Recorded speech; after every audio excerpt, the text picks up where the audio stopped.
마이크 켰지?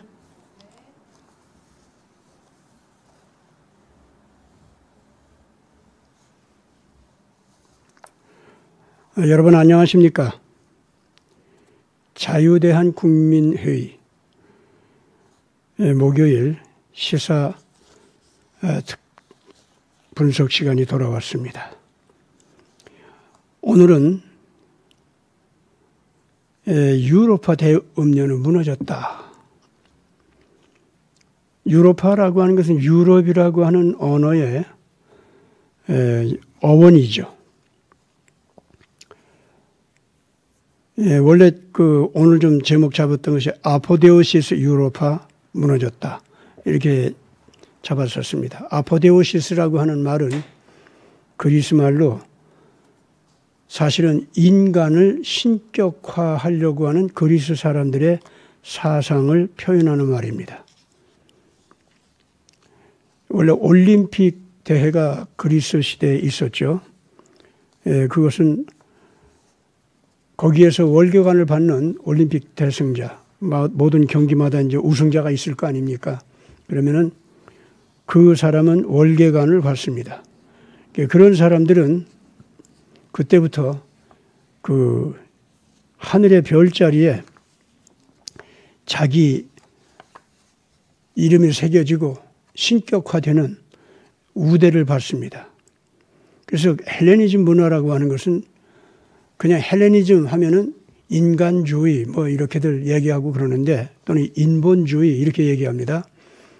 근데 여기서 보면은 다른 게 아니라 인간이 신이 될 수 있다.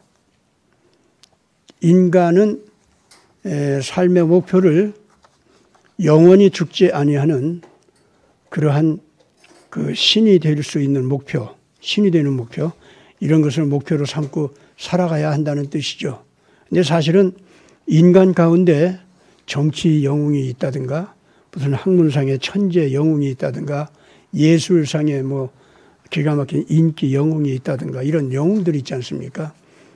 그래서 사람들한테 존경을 받고 인기가 있는 사람들, 그래서 사람들을 심리적으로 됐든 물리적이 됐든 하여튼 지배력을 행사하는 사람들, 이런 사람들은 일반 사람들과 달리 어떤 신적인 권위가 있는 걸로 인정해 주려고 하는 그 버릇들이 있었어요.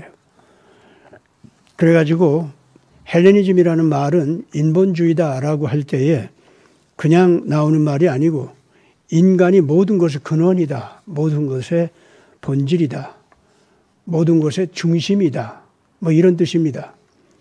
근데 사실은 보통 뭐 무지렁이처럼 살아가는 불쌍한 사람들, 노예로 살아가는 사람들, 밤낮 남의 비위를 맞추어서 살아가는 비굴한 사람들, 이제 이런 사람들 천지인데 그런 사람들이 모두가 다 신처럼 위대한 인간이다. 그렇게 할 수는 없죠.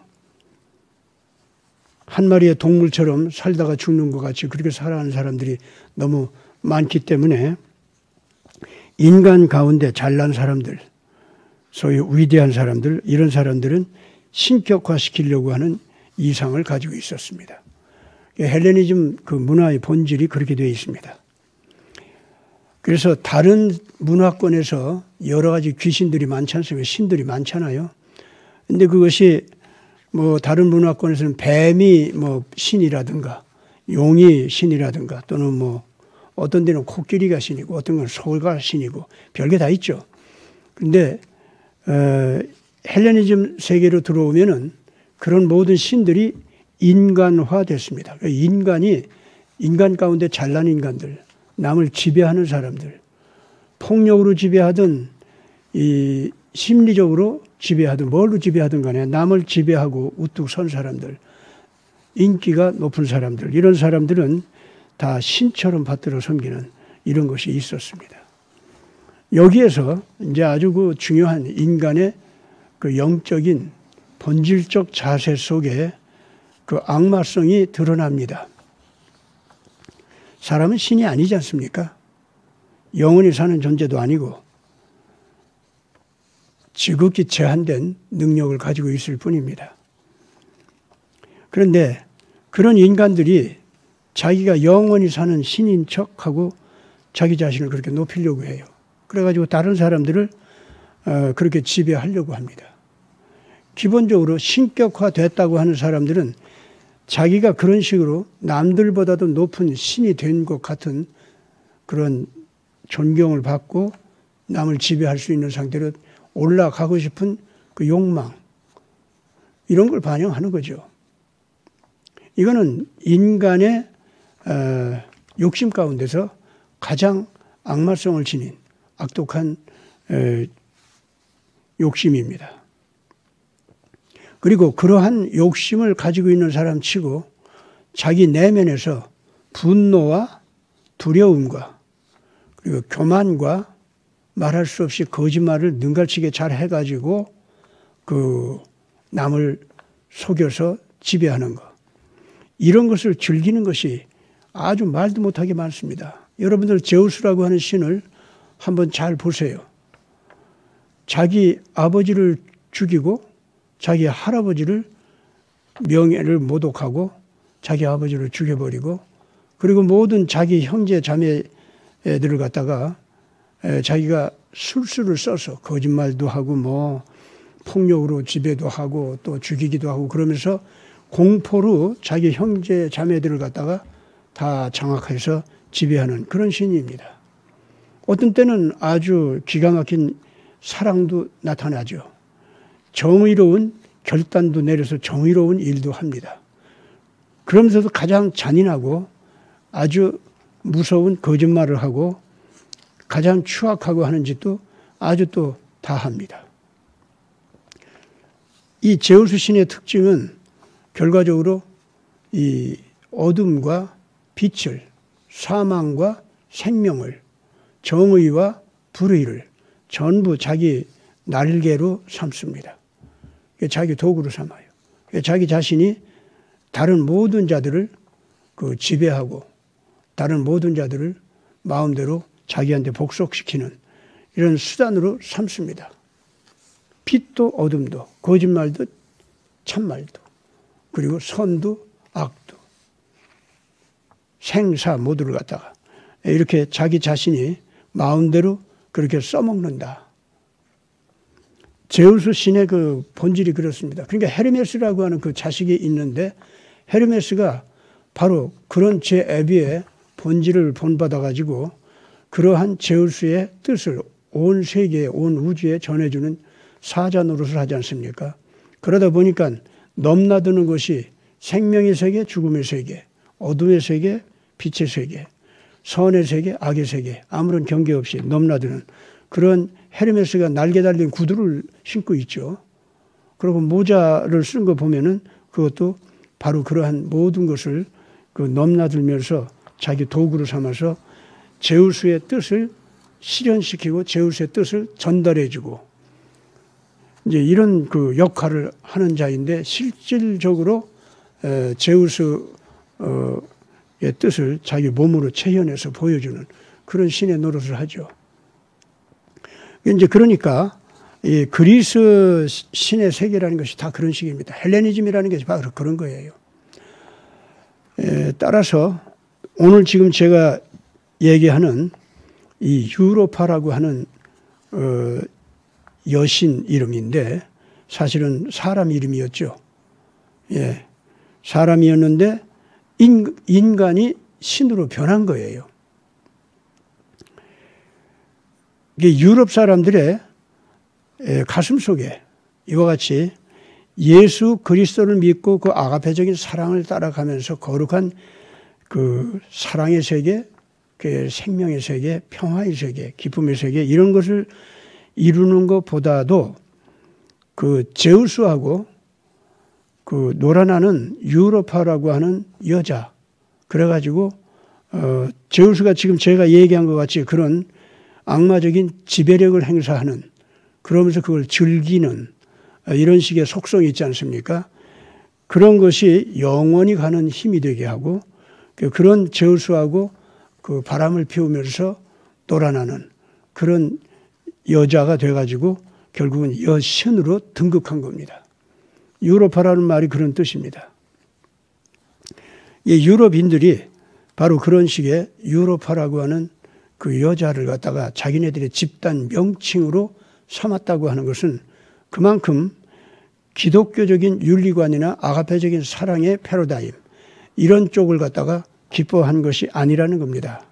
예수 믿고 다 교회 생활을 하고 기독교 문화를 갖다 형성해 왔었던 사람들인데 결국 유럽이라고 하는 집단 명칭을 이 사람들이 사용하게 되었을 때쯤에는 다시 기독교 신앙을 버리기 시작하면서 이렇게 인간이 신격화 과정을 밟아가는데 제우스적인 악마적인 신, 그런 신의 힘을 받아서 유로파라고 하는 여자가 그런 그 신으로 변한 거죠. 그러니까 제우스 같은 속성을 가진 신이니까 성경에서 말하면 그건 정말 사탄이죠. 악마적인 모습입니다. 유럽인들이 결과적으로 유럽이라고 하는 집단 명칭, 이걸 갖다가 자기네들의 집단 명칭으로 삼기로 작정하고 그걸 즐기게 됐을 때는요, 기독교적인 영적 세계 질서, 아가페 사랑의 패러다임 이런 걸 이제는 버리기로 작정한 거고, 이런 제우스적인 속성을 가진 악마적인 힘, 그것이 우주를 꿰뚫고 우주를 지배하는 힘으로까지 뻗치는. 그런데 제우스는 남성이라면은 유로파는 여성입니다. 그 관계도 정상적인 무슨 그런 관계가 아니고, 제우스는 그 자기 부인이 따로 있는데 그걸 갖다가 몰래 이 여자하고 관계를 맺어서 사람인데 결과적으로는 신격화시키는 이런 관계를 맺었던 거죠. 그래서 지금 현재 이 유럽이라고 하는 이름을 유럽 사람들이 이 자기네들 집단 명칭으로 삼은 것은요, 엄청나게 큰 의미가 있는 사건입니다. 기독교 문화 속에 있었던 사람들이 유럽이라고 하는 자기네들 집단 명칭을 사용하기 시작하면서 그 밑에 있는 모든 민족들이 뭐 프랑스가 됐든 영국이 됐든 독일이 됐든 스웨덴 뭐 모든 것들이 다 유럽이라는 통합된 집단 명칭 아래 결합을 하기로 한 거 있지 않습니까? 이것은 헬레니즘의 그 아포데오시스, 인간인데 인간을 신격화시키는, 그런데 그 신격화할 때 그 신은 제우스적인 악마적인 신입니다. 악마적인 신의 그 속성을 간단히 말하면 생명도 죽음도 자기 자신의 그 신으로서의 권력을 행사하는 하나의 도구로 삼는다, 그런 뜻입니다. 그래서 선도 악도 제우스의 도구예요. 악을 버리고 선을 지향한다, 뭐 그런 거 아닙니다. 선도 악도 모두가 제우스의 도구다. 무자비한 것도 자비한 것도 제우스의 도구라는 거예요. 요컨대 자기 권력을 다 그렇게 늘려가는 거. 그러면서 그것이 바로 절대권을, 우주의 절대권을 쥐고 있는 권위다, 이런 상상을 했던 거죠. 그리스 사람들이 그런 신들의 세계를 생각했던 것인데, 그런 사타니즘, 이것이 19세기 유럽에서 다시 나타나고 올림픽 대회가 다시 발생하면서 전부가 기독교 이런 가치관, 패러다임 이런 것을 버리게 된 거. 유럽이라고 하는, 유로파라고 하는 그 여자 이름을 갖다 따서 집단 명칭으로 삼은 거, 이건 참 보통 사건이 아닙니다.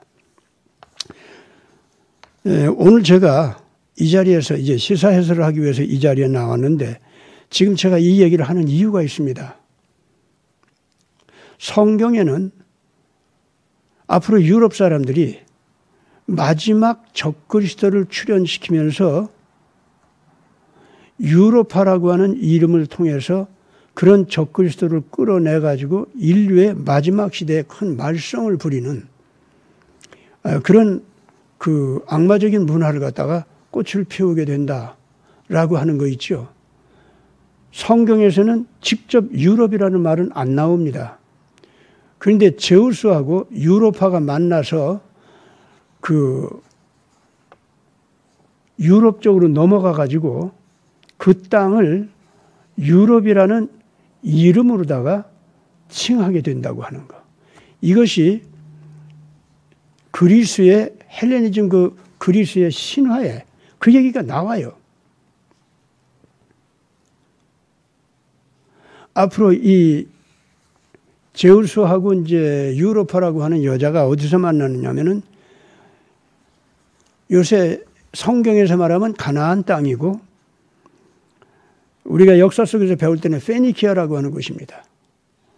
근데 거기가 바로 뭐냐면은 지금 팔레스타인 땅, 레바논, 시리아 바로 그 지역입니다. 거기가 옛날에 페니키아라고 하는 곳이었습니다. 거기에 시돈, 티레라고 하는 항구가 있죠. 뭐 성경에는 두로라고 했죠. 우리말로 두로라고 했는데 사실은 그 티레라고 하는 항구 이름입니다. 그런데 거기가 페니키아 해양 문화의 중심지였습니다.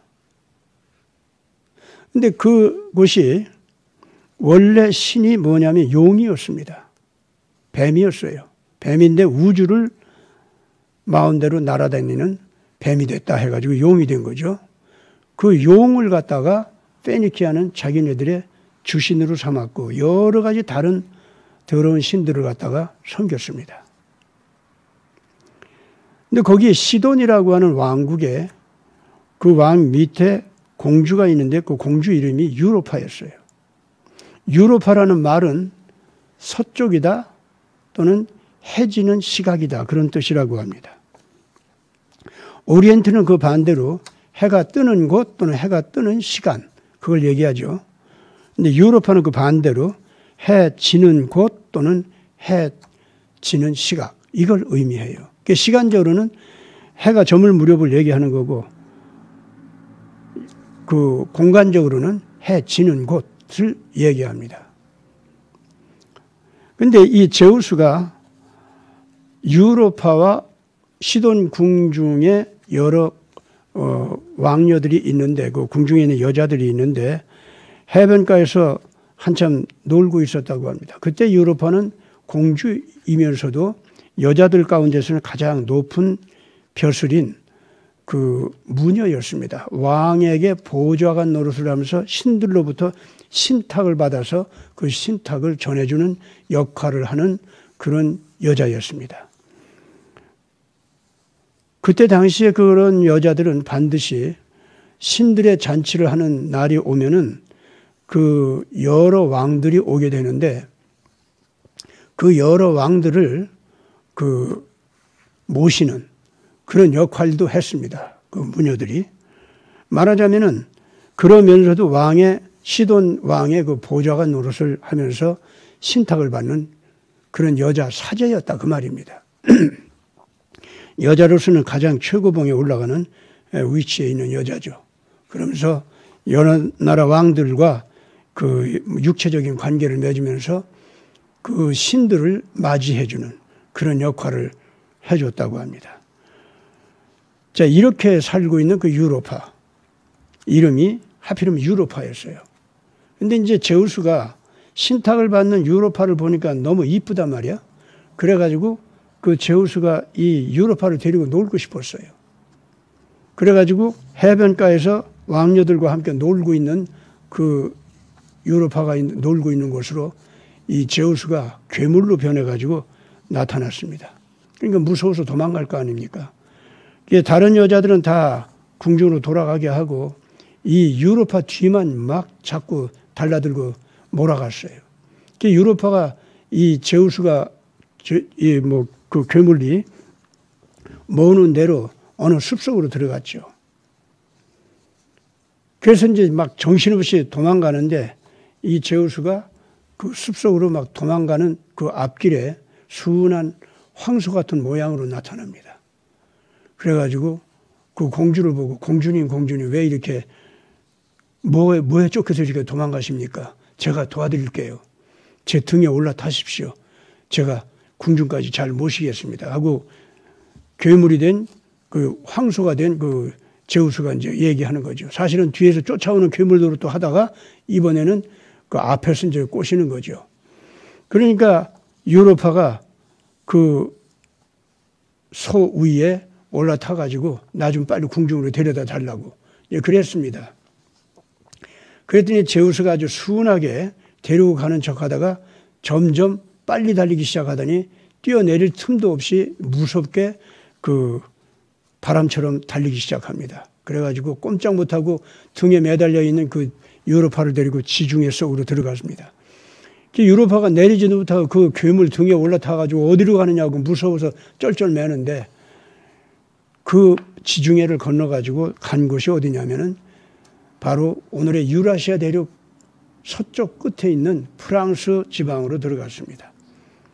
그래가지고 거기서 그 괴물 제우스가 멋진 장교, 사관이 돼가지고 신사 그 모습으로 나타나서 유로파와 관계를 가졌다고 합니다. 그게 그리스 신화 내용이에요, 그게. 그러니까 이러한 제우스의 그 모습, 이것과 성경에서 대음녀가 예언되어서 나오는 그 모습이 유로파를 등에 태우고서 그 지중해 건너편으로 건너가 가지고 유라시아 대륙의 서쪽 끝에 있는 땅으로 가서 거기를 갖다가 이제 거기서 내려 가지고 관계를 맺고 그러고서는 그 유로파를 거기서 살게 만든 거예요. 유로파는 거기에서 정말로 이제 사람으로서 거기 혼자 남겨졌죠. 제우스는 하늘로 올라가 버렸어요. 헤라라고 하는 자기 부인 신이 질투심이 심해가지고 이 유로파를 갖다가 이제 그 바람난 걸 알면은 어떻게 괴롭힐지 알 수가 없기 때문에 헤라 쪽에서 눈치기 채기 전에 제우스가 도망갔다고 합니다. 하늘로 올라가서 아프로디테 신을 갖다 보냈습니다. 로마 신 그 비너스 신이죠. 아프로디테라고 하는 미 여신이 와가지고 유로파를 만났습니다. 그러면서 너는 지금 현재 제우스 신과 우주의 신인 신들의 으뜸의 신인 그 제우스 신과 관계를 맺었다. 그래서 너를 앞으로 신들의 호적에 올리기로 했다. 저 별들 가운데 네 별자리도 이제는 배정이 됐다. 그래서 너는 이제부터는 인간 신이다. 소위 아포데오시스, 인간이 신이 됐다 그런 말이에요. 신과 관계를 맺어서. 그래가지고 이 유로파가 인간으로서 신이 돼가지고 그러면서 그 아프로디테가 거기서 신탁을 내리는데 내가 살고 있는 이 땅, 이 대륙의 서쪽 끝에 있는 땅이고 그래서 이걸 갖다 유로파라는 내 이름으로 칭하게 될 것이다. 그런데 이제 그 언제쯤에서부터 그 칭하게 되느냐? 예. 해질녘이니까 세상 종말 시대에 되면은 그때가 되면은 그 세대가 되면은 드디어 이 땅도 내 이름으로 칭해지게 된다 이 말이죠. 그리스 신화에 그런 것이 나옵니다. 그런데 그것이요. 성경에서 계시록 17장, 18장에 보면은 마지막 적그리스도 7머리 달린 괴수가 나오는데 그 괴수의 등 위에 대음녀가 타고 앉아 있습니다. 이것이 제우스를 타고 있는 유로파, 이 모습과 너무나도 똑같습니다. 그런데 성경에서는 어떻게 나오느냐 하면은 그 괴물이 자기를 타고 앉아서 자기를 부려먹는 그 음녀가 밉고 질투가 나고 아주 분할 정도로 싫어져 가지고 그래가지고 이제 이 괴수가 자기 힘이 확장이 되고 자기를 부리던 여자를 자기가 처리할 수 있을 만큼 힘이 있어지니까 즉각적으로 그 여자를 갖다가 물어 뜯고 찢고 불에 태우고 짓밟고 먹고 이랬다고 하는 그 내용이 나옵니다. 참 기가 막히죠.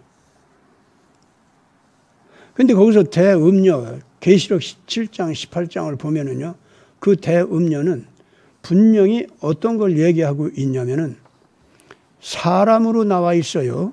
그 대음녀가. 그리고 짐승은 역시 짐승이고 그렇게 된다고 할 때 사람으로 나온 건요, 그거는 사람 노릇할 수 있는 부분이 있다는 뜻이죠.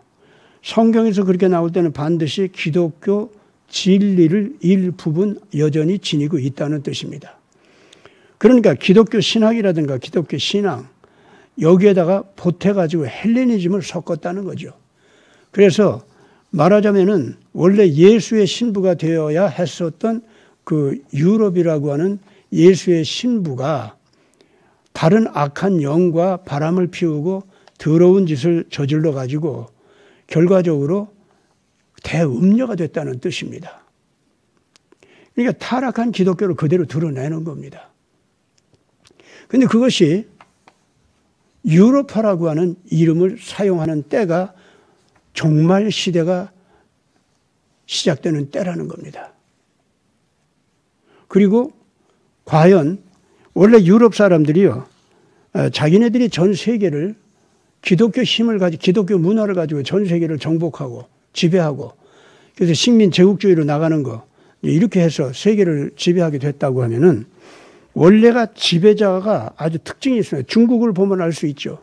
자기들을 중화라고 하지 않습니까? 전 세계 중심에 있다고 하죠.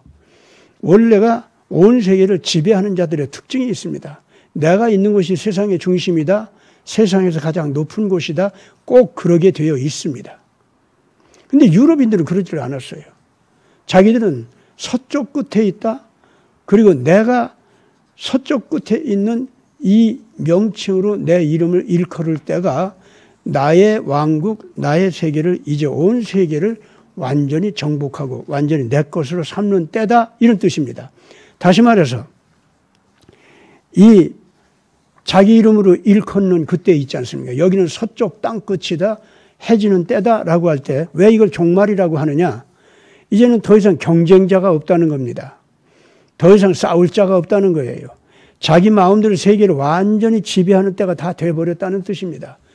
그것이 다른 모든 문명권, 다른 모든 인간의 세계는 끝장이 왔다는 거죠. 그리고 자기 자신의 지배하는 그 나라는 이제 영원히 새로운 출발을 하게 되는 때가 왔다는 뜻이에요. 유로파라는 이름을 유럽인들이 사용하게 될 때 바로 그런 때를 얘기하는 겁니다. 그러니까 그리스의 유로파 신화를 계시록 17장, 18장에서 사실상 그 은유적으로 인용을 해가지고 유로파라고 하는 그 이름을 사용하는 아포데오시스 사상을 가진 문화. 그런데 사실은 원래는 기독교 문화였어요. 예수의 신부 노릇을 했어야 할 곳인데 거기가 짐승은 아니야. 악마 같은 짐승은 아니야. 예수를 받들어 섬기고 예수를 존중하는 문화는 있기는 있어. 그런데 그것이 아가페 패러다임으로 따라서 완전히 하나님의 거룩한 사랑을 순결하게 실천하는 예수의 신부 같은 영을 지닌 것이 아니라 아포데우시스 사상을 가진 헬레니즘 사상, 그것과 그 바람을 피운, 기독교 신앙에다가 헬레니즘을 섞어가지고 바람을 피운, 그래서 자기 집단 명칭 이름을 갖다가 그 예수의 신부의 이름으로 하지를 않고 유로파라는 이름으로다가 사용하게 됐다 이거죠. 오늘 제가 이 시간 시사를 갖다가 지금 현재 제가 그 얘기하면서 유로파라는 명칭을 사용하는 유럽인들의 그 특징, 이것과 연관시켜서 제가 지금 얘기하는 걸 여러분들 주의해서 들어주시기 바랍니다. 이제껏 기독교 이 신학 쪽에서 유럽인들이 유럽이라는 이름을 사용한 것에 대해서 예언적으로 아주 중요한 의미가 있다고 하는 것을 지적해서 얘기한 것이 한 군데도 없었습니다. 그러나 저는 오늘 아주 분명하게 여러분들한테 말씀드리고 싶은 것이 뭐냐면 제가 하는 이 얘기를 학문적인 하나의 의견이다 이렇게 여겨서라도 다시 한번 생각해 주시기 바랍니다. 왜 하필 계시록 17장 18장에서 유로파 신화가 생각나게 하는 그러한 상징이 거기에 나왔을까요? 잘 보세요. 거기 짐승으로 나옵니다. 7머리 달렸고 10뿔이 달린 마지막 짐승, 8번째 짐승이죠. 그게. 그 짐승이 뭡니까? 사실은 유럽 역사 속에서 바티칸 로마 카톨릭 국교 있죠. 그쪽에서는 일루미나티라고 하는 아주 악마적인 조직이 있었지 않습니까? 이것이 구교가 로마 캐토릭이 전 세계로다가 식민 제국주의를 옳다 하면서 박수를 치면서 거기에 축복을 내려주면서 전 세계로 나가지 않았습니까? 그런데 그때에 남의 나라를 가서 정복하고 전쟁을 시키고 마약 같은 걸 뿌려가지고 사람들을 다 타락시켜버리고 그리고 어리석은 백성으로 만들어버리고 말을 안 들고 세력이 강해져서 달라들 것 같으면은 내분을 일으켜서 저들끼리 싸우게 만들고 그래가지고 그 백성들을 철저하게 어리석게 만들어가지고 지배하기 좋게 만들어서 피를 빨아먹듯이 그 나라 자원 빨아먹고 인력 빨아먹고 영토를 다 정복하고 이러지 않았습니까? 그것이 예수의 아가페 문화하고 아가페 패러다임하고 무슨 상관이 있습니까?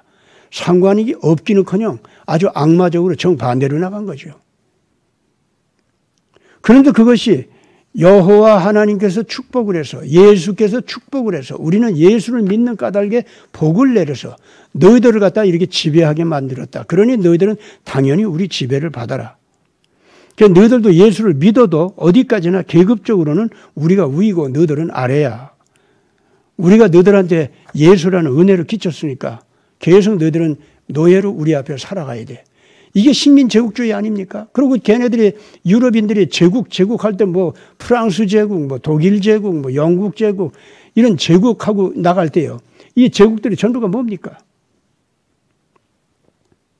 예수님의 천년 왕국을 갖다가 우리가 이 제국을 만들어서 천년 왕국을 펼치는 거다. 그거 아닙니까? 예수님의 천년 왕국, 예수님의 재림 그걸 갖다가 자기네들이 세계를 지배하는 거대한 제국을 완성시키면 그것이 천년 왕국이야. 유럽이 전부가 다 기독교적으로 신교 국가도 그랬고 구교 국가도 다 마찬가지였습니다. 걔네들이 왜 제국주의로 나간 줄 압니까? 제국주의적으로 나간 나라 치고요. 전 지구가 내 것이다라고 하는 욕심 안 부린 나라가 없었습니다. 예? 어떤 식민지만 내 것이다 그런 거 아니에요. 프랑스 제국이다, 이태리 제국이다, 스페인 제국이다 할 때 전부가 그 사람들은요, 뭔 줄 압니까? 세계가 내 거다 이거예요. 영국 제국도 마찬가지죠, 다. 세계가 내 거라는 게 지구가 다 내 거라는 거예요. 예수님께서 말씀하시는 천년 왕국의 개념이라고 하는 거, 그런 거 아니지 않습니까? 철저하게 모든 백성들을 갖다가 아가페 사랑으로 찾아가서 무력을 사용하는 게 아니었어요. 사랑의 희생을 통해서 감동을 시켜가지고 하나님의 사랑에 눈을 뜨게 만드는 거였습니다. 그 사이에 사도들은 엄청나게 피를 흘리면서 순교를 했죠. 그런데 그 가슴을 녹이는 겁니다. 무엇보다도 계급이 높은 자들, 유식한 자들, 그거 녹이기 이전에 버림받은 불쌍한 백성들부터 가슴을 녹여가지고 예수를 믿는 쪽으로 전부 몰려가지고 새 사람이 되게 해서 정말로 온 세계를 아름답고 고귀한 평화의 세계로 만들어가고 사랑의 세계로 만들어가고 윤리적인 아름다운 세계로 만들어가는 것. 백성들 자체를 변화시키면서 그렇게 하면서 새로운 공동체를 만들어가는 겁니다. 그렇기 때문에 폭력을 가지고 지배하고 악마 같은 거짓 개교 그리고 여론, 그 거짓말 여론 이런 걸 가지고서 사람들을 지배하는 거, 거짓 정보 이런 걸 가지고 지배하는 거, 이런 것들은 전부가 다 씻어내는 겁니다. 전부가. 예? 그래서 정말로 정의의 나라를 만들어가고요. 이게 예수님의 나라였던 겁니다. 그런데 유럽 제국은 어떻게 했어요? 모든 신교 국가도 그렇고 구교 국가도 전부가 이런 악마적인 그러한 정복 국가를 만들어가면서 그들이 얼마나 지하 정치를 할 때 악을 저질렀습니까? 신교 국가들은 프리메이슨을 데리고서 지하에서 악마 정치를 했고 구교 국가들은 일루미나티를 데리고서는 악마 정치를 했던 겁니다. 그 일루미나티하고 프리메이슨 이것들이 19세기 말에 와서 야합을 하지 않았습니까? 그래가지고 전 세계로 우리가 먹자. 그래가지고 이 유럽 각 국가가 기독교 문화를 갖다 가지고선 전 세계를 정복하는 척한데 저것들 다 우리 힘으로 한 거 아니냐. 무슨 기독교 문화냐. 기독교가 말하는 예수, 기독교가 말하는 여호와 하나님 다 그 웃기는 거짓말 아니냐. 우리가 저들 제국 만들어준 거 아니냐. 일루미나티하고 이 프리메이슨은 서로들 지하에서 그런 야합을 했던 겁니다. 그래가지고 지상에서 제국과 제국 간에 거대한 다툼질을 갖다가 세계적인 규모로 일으키게 했죠. 그것이 1차 세계대전 아닙니까? 여러분들 요한계시록 17장, 19장, 18장을 잘 보세요. 거기 보면은 이 짐승이 음녀를 갖다가 자기로 올라타고 있는 음녀를 갖다가 물어 찢고 짓 밟고 불에 태우고 잡아먹고 그랬다고 합니다. 양차 세계대전을 잘 보세요. 누가 일으켰습니까? 지하에 있는 일루미나티하고 프리메이슨이 야합을 해서 기독교 문화를 가지고 있는 모든 나라들을 다 때려 부셔라. 그게 1차 세계대전이었고 2차 세계대전이었습니다. 그러니 그 사건이야말로 바로 이 짐승이 자기 위에 올라타 앉아있는 유로파라고 하는 그 대음녀 그걸 갖다가 물어 찢고 짓 밟고 불태우고 그런 거 아닙니까? 여러분 지금 현재 그러기 때문에 그러고 난 다음에 지금 마지막으로 나치즘이라고 하는 7번째 적그리스도까지 다 불에 태워 죽이고 다 한 다음에 지금 이제 드디어 나온 것들 이것이 군산복합체입니다. 바로. 군산복합 기억 카르텔이다 그 말입니다. 그러니까 8번째 적그리스도 맞지 않습니까? 그네들은요 철저하게 키신저 브레진스키 한번 보세요. 레오 슈트라우스 한번 사상을 보세요. 그네들 사상이 전부가 뭡니까? 정치마당에 제발 그만 도덕성 어쩌고 하는 거 따지지 말아라. 정치마당은 철저하게 진화론적인 약육강식의 세계다. 약자는 강자에게 절해야 돼. 잡아먹혀야 돼. 지금 이 지구라고 하는 목장에 너무 사람이 많아. 적당한 숫자는 한 5억이나 10억 이쯤밖에 안 돼. 나머지는 다 없어져야 돼. 그리고 인간들 가운데 신격화되고 신처럼 된 사람들은 다 뭐로다가 신이 되느냐. 트랜스휴머니죠. AI 그러니까 인공지능 있죠. 그것을 인간의 이 유전자 공학 이것과 결합을 시켜가지고 하나의 정말 분자 내지는 원자 수준의 칩으로 만들어서 뇌세포하고 결합을 시켜서 특별하게 신격화될 수 있는 권위가 있고 권세가 있는 그런 사람들은 이러한 그 칩과 연결이 돼서 신격화된 큰 능력을 가지고 세상을 이끌어가고 이 사람들의 이 육체가 200년도 살고 300년도 살고 앞으로 영원히 육체가 살아갈 수 있도록 하기 위해서 인간의 몸속에서 나오는 아드레노크롬이라고 하는 그런 걸 갖다가 채취해가지고 먹을 수 있도록. 그래서 인간들이 이제 먹이가 되는 거야. 그 신격화될 인간들에게. 그래서 그 트랜스휴머니즘이라는 것이 그렇게 해서 생겨나는 소위 신처럼 된 인간들. 예. 이런 것이 나온다 이거죠. 이 8번째 적그리스도라는 것, 무리들이 다 그런 것들입니다. 여러분, 지금 다행스러운 게 뭐냐면은 트럼프에 의해서 새로운 개혁운동이 미국에서 벌어지는 때가 시각이 어떻게 됐냐면은 이 악마 같은 무리들이 완전히 그런 첨단 과학기술을 완전히 개발해서 그러한 그 트랜스휴머니즘에 입각한 새로운 인간 신들, 소위 아포데우시스죠. 이런 신들이 나타나기 직전에 이 엄청난 그 저항이 벌어진 겁니다. 전 세계가 그걸 알게 됐고 그네들의 악이 사람을 잡아먹는 수준이 이게 보통 수준이 아니로구나.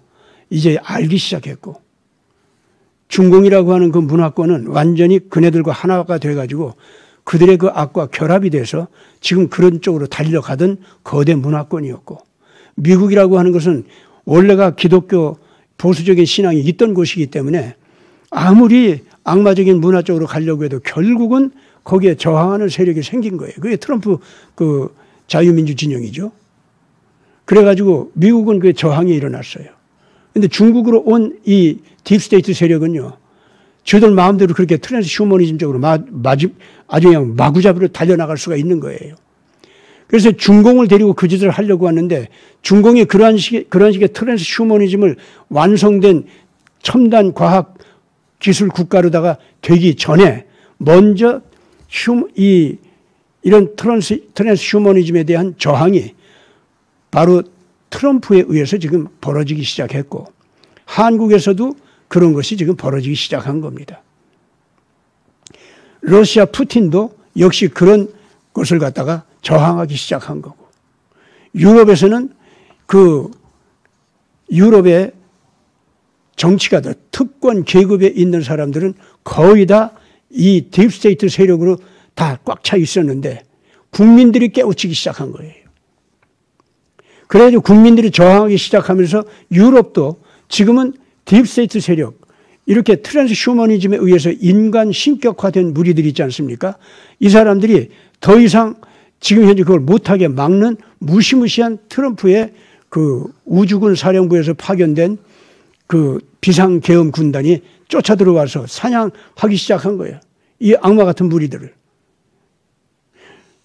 그것이 러시아와 우크라이나로 도망가는데 그걸 푸틴이 완전히 도륙을 하기 시작했고 여러분들 이 싸움을 잘 봐야 됩니다. 지금 현재. 그렇기 때문에 교회들 정신 차리세요. 진짜.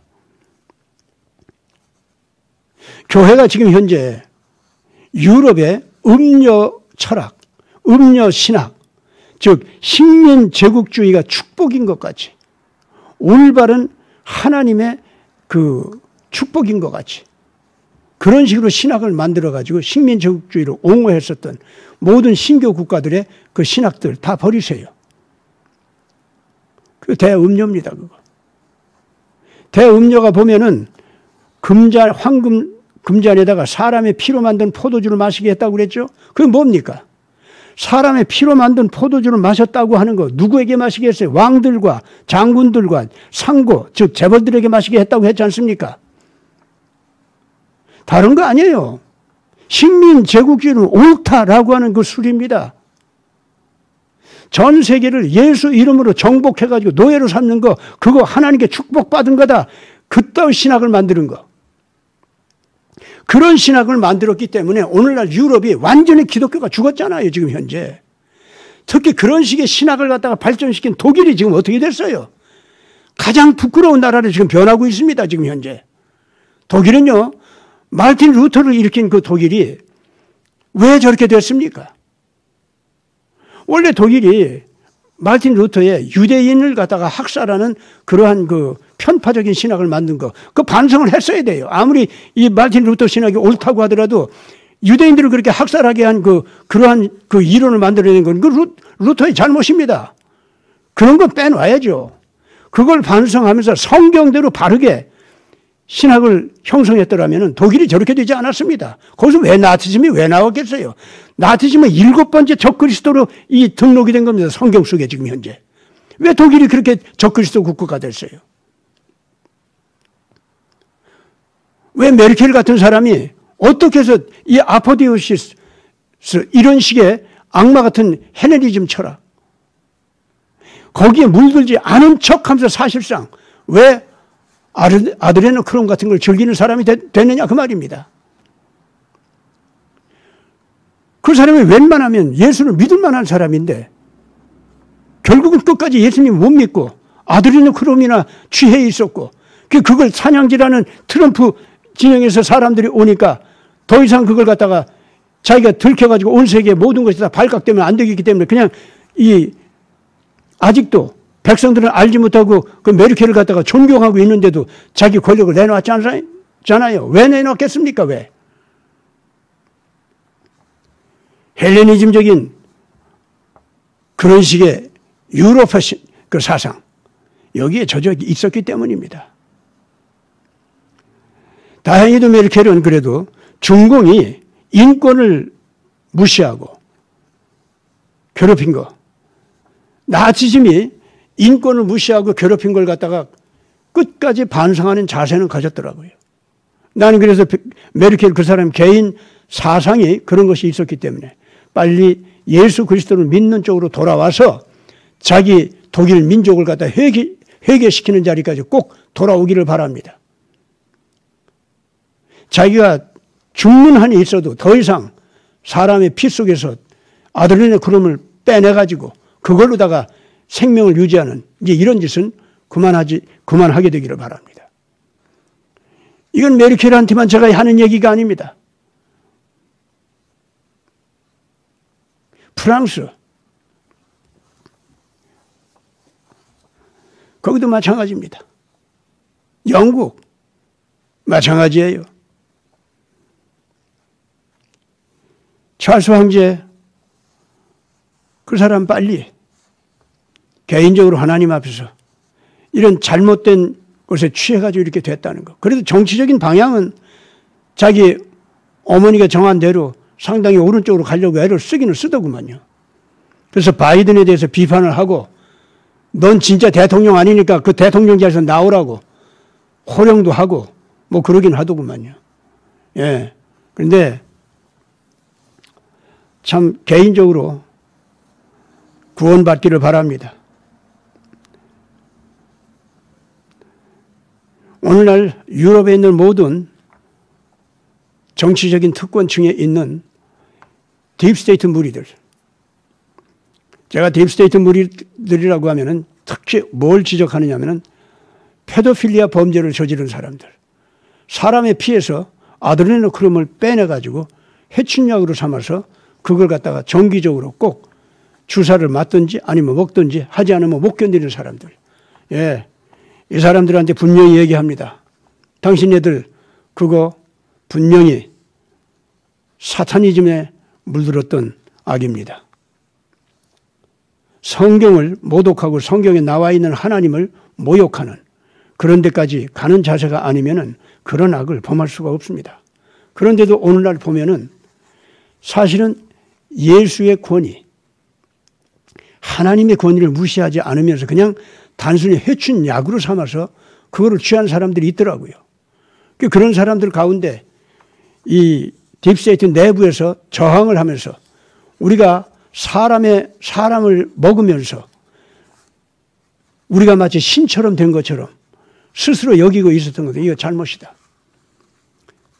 성경을 갖다가 우습게 여기고 잘못 나온 거 이건 우리가 정말로 악을 범한 것이다. 이렇게 나오는 사람들이 있더라고요. 그런 사람들은 개인적으로 자기 딥스테이트 내부에서 죽이는 자들이 와서 막 죽이고 그러더라고. 그 죽임 당할지라도 그걸 부르짖으면서 트럼프가 옳다, 트럼프 개혁이 옳다 이러는 사람들이 있어요. 예, 그래서 지금 딥스테이트 내부가 그렇게 큰 변화가 일어나고 있습니다.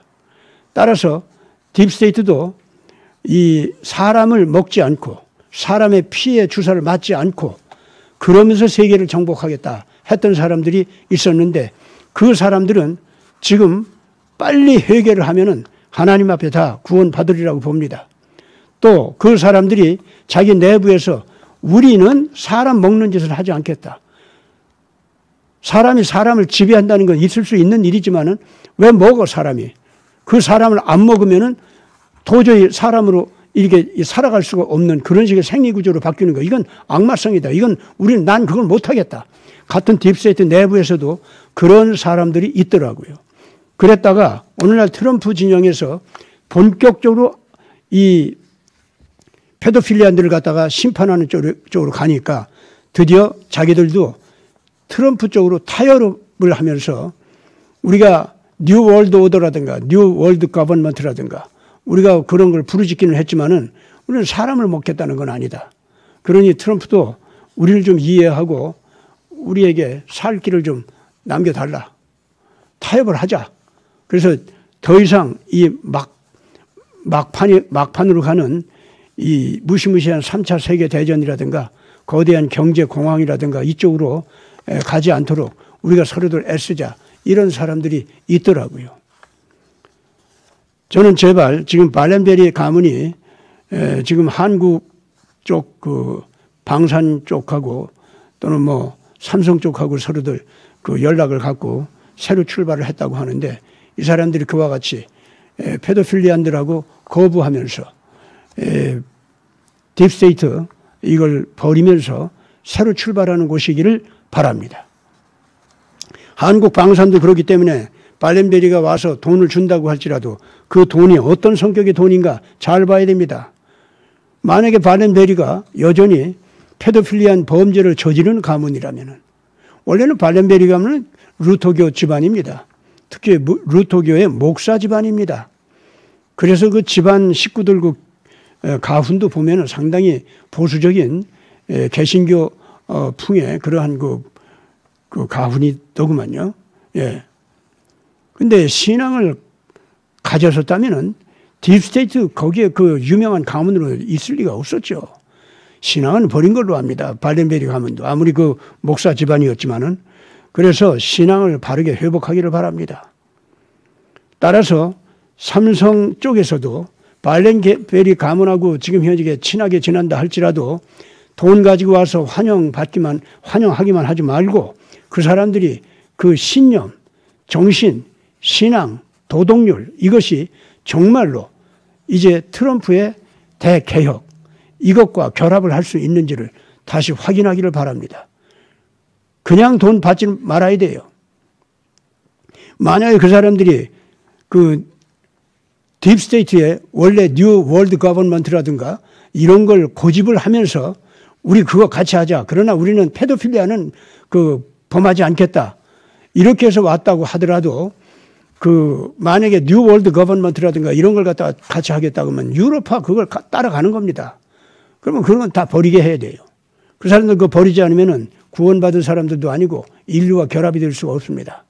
끝까지 그 사람들은 인류의 한 부분을 자기네들의 노예로 취급하려고 하는 철학적 사상이 있는 사람들입니다. 자기들을 트랜스휴머니즘에 의해서 신격화시키려고 하는 야망이 역시 있는 사람들입니다. 그렇다면 성경에서 말하는 다리에 아가페 사랑의 패러다임에 의해서 거룩한 그 인격으로 변하면서, 그래서 첨단 과학까지도 하나님의 거룩한 뜻대로 사용할 수 있는 그러한 어떤 그 문화의 꽃을 피우려고 하는 사람들이 아닙니다. 조심해야 됩니다. 그래서 발렌베리가 비록 지금 현재 돈을 가지고 한국과 친해지려고 왔다 할지라도 제발 부탁입니다. 그 사람들의 사상적인 윤리적인 바이러스가 묻었는지 안 묻었는지 다시 살피기 바랍니다. 오늘 그러면서 저는 지금 현재 이 유럽화 사상이 지금 유럽인들에게서 완전히 벗어져 나갈 수 있도록 하는 새로운 개신교의 선교가 있어야 되고, 천주교는 로마 캐톨릭이었으면 완전히 교황주의를 버려야 됩니다. 성경으로 되돌아가야 됩니다. 이미 캐톨릭 내부에 이 교황주의도 버리고 개신교처럼 성경 중심으로 되돌아가는 그런 파벌이 생겼더구만요.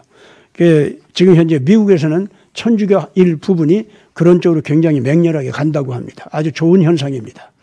한국에서도 이 좌파 신학으로 갔던 그런 신부들 이제 다 쫓아내기를 바랍니다. 천주교에서.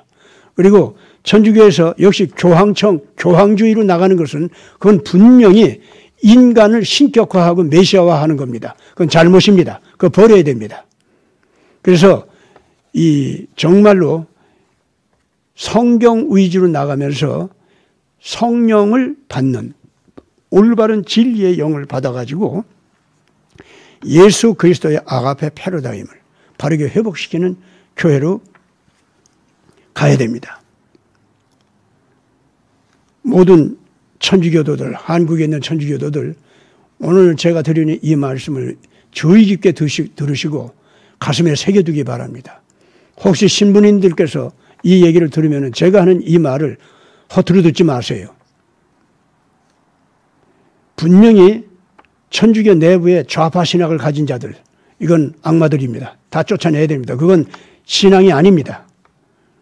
예수, 성경 이걸 어떻게 저들이 좌파 신학을 가지고 어떻게 해석을 하더라도 벌써 공산주의라든가 이러한 그 LGBT 사상이라든가 또 뉴 월드 오더 거버먼트라든가 뭐 이런 거 있지 않습니까? 이런 거 받아들이는 거 이거는 전부가 좌파 신학입니다. 이거는 악마 사상입니다. 사타니즘입니다. 그거는 교회가 아닙니다. 그리고 그런 것들은 원래 교황주의도 다 때려 부수는 것들입니다. 그 다음에 교황주의로 나가는 분들. 예. 더 이상 그만하세요, 그거. 예수님이 언제 사도들 중에 누구한테 메시아권을 승계하도록 했단 말입니까? 아닙니다. 메시아의 은혜를 전파하라고 한 것뿐입니다. 어느 누구도 메시아가 될 수가 없어요. 예수님 한 분만이 메시아입니다. 예수님 한 분만이 메시아로서 우리 모두를 위해서 속죄 양이 될 수 있는 자격이 있는 분입니다. 왜? 그분만이 죄가 없는 분이에요. 그분만이 하나님으로서 인간이 되신 분이에요. 다른 아무도 없습니다. 베드로가 언제 그 예수님으로부터 다윗의 열쇠를 받았다고 하는 것이 언제 메시아권을 받은 겁니까? 아니에요. 하늘나라 들어갈 수 있고 없게 하는 그 문을 여는 열쇠입니다. 그건 기독교 복음을 얘기하는 겁니다. 따라서 오늘 성령을 통해서 주어지는 거룩한 생명의 지혜, 그것이 다윗의 열쇠라고 하는 걸 알아야 됩니다. 무슨 그것이 메시아권입니까, 그게? 우리가 예수님의 아가페적인 사랑을 오늘 우리 몸으로 대행하면서 어디에서든지 그러한 예수님의 모습을 작은 예수로서 보여주는 사명은 있죠. 그러나 예수님 자신, 메시아 자신은 아닙니다. 철저하게 그것은 그 천주교에서 그건 받아들여야 됩니다. 그래서 교황주의 이제 버리세요, 그거. 예, 버리시고 성경 1.1획도 가감 없이 성령으로 말미암아 기록된 하나님의 진리의 기준이 되는 교과서라는 거. 참고서가 인생의 참고서가 아닙니다. 인생의 교과서입니다. 이렇게 받아들여서 오늘날 이렇게 나갈 때 유로파라고 하는 괴상망측한 이름을 가지고 범하는 이 범죄는 다 멈추게 될 겁니다. 대음료 그 문명으로부터 유럽인들 모두가 떠나기를 바랍니다. 개신교도 신교도 다 떠나세요. 유로파라는 이름 더 이상 사용하지 않기를 바랍니다. 사용한다 하더라도 반성들 하세요. 아, 유럽이라는 이름이 이런 의미가 있었구나. 예. 어쩌다가 당신네들이 살고 있는 땅 이름을 서쪽 끝이라고 왜 그렇습니까? 그리고 하필 19세기 말 이제 이 세상에 마지막 적그리스도가 나타날 때쯤 돼가지고 어떻게 해서 자기네들 이름을 갖다가 유로파라는 집단 명칭으로 쓰게 됐어요. 이거 그야말로 성경에서 계시록 17장 18장 이거 나오는 이 말씀 의미를 잘 알아야 됩니다. 예, 양차 세계대전 분명히 알아야 됩니다. 이거는 일루미나티와 프리메이슨이 합쳐서 그 지하 정치의 악마 같은 그런 힘을 가지고서 자기를 올라타고 앉아 있는 겉으로 보기에는 기독교 문화요, 기독교 정치요, 기독교 군사 문화인데 그걸 갖다 다 뒤집어 엎어버려 가지고 완전히 이 짐승의 그 밥이 되게 만들었습니다. 그게 양차 세계 대전입니다. 그렇기 때문에 그 짐승이 미국까지 들어와 가지고 미국을 지배하게 된 거 아닙니까? 그것이 브레질 키신저 정치 철학 아닙니까? 소위 정치 현실주의라는 거. 이런 거 이제는 다 버려야 됩니다. 모든 시사 해설가들, 오늘 제가 지금 하는 얘기 정신 번쩍 차리고 다시 한번 잘 경청해서 들어주시기 바랍니다. 교회들, 목사님들, 계시록을 다시 읽으세요. 오늘 제가 여러분들에게 드리는 이 말씀을 참고로 삼아서 성경을 다시 보시기 바랍니다. 제발 이제는 그 7년 대환란설, 예, 그거 바티칸에서 만든 거예요. 그거 기독교 신학이 아닙니다. 그거 똑똑히들 아세요. 지금 현재 우리들은 마지막 시대에 성도들의 대환란 속으로 들어가 있습니다. 지금 현재. 환란 당하고 있는 거예요. 지금 현재. 그런데 우리가 지금 큰 승리를 거둘 수 있는 대행진을 명령받고 있는 시대입니다. 그러니까 우리가 그 작정하고 나가면 늦은 뒤 성령 이 시대가 탁 열리면서 일단 저 악한 무리들 갖다가 다 한쪽으로 다 물리쳐 세우고 빛의 자녀들을 완전히 예수님 쪽으로 다 돌아오게 하고 하는 이 거대한 역사적인 재정리 시대, 이제 지금부터 들어가게 되어 있습니다. 오늘 그런 시대를 모든 교회가 신구교 막론하고 다 잘 맞이할 수 있게 되기를 바랍니다. 오늘 여기에서 시사 분석 끝내겠습니다. 안녕히 계십시오.